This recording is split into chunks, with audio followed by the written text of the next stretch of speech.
Good morning, this is Fred from Technical Support Team at Digiray. Today I'm going to explain to you how to replace the BLDC board from the plus scanner. So first, you need to prepare the 2.5 hex key, and please screw this four screws in here, 1, 2, 3, and 4.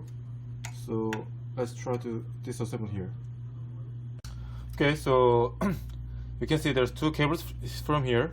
This is the BLDC cable, and this is from the laser. So we're gonna remove it.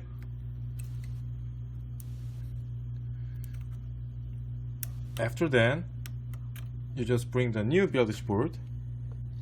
But now recently we are using the new BLDC board. It's the black one. This the color is the black.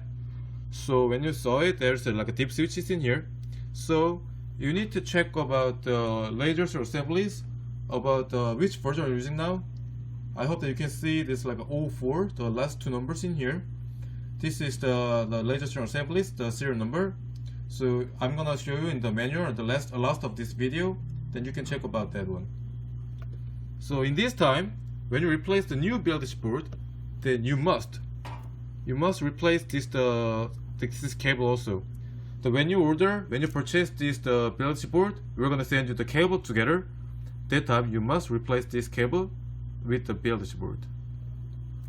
So now this is done for today. Thank you so much for watching video, and I hope that everyone is safe from COVID-19 virus. Thanks a lot.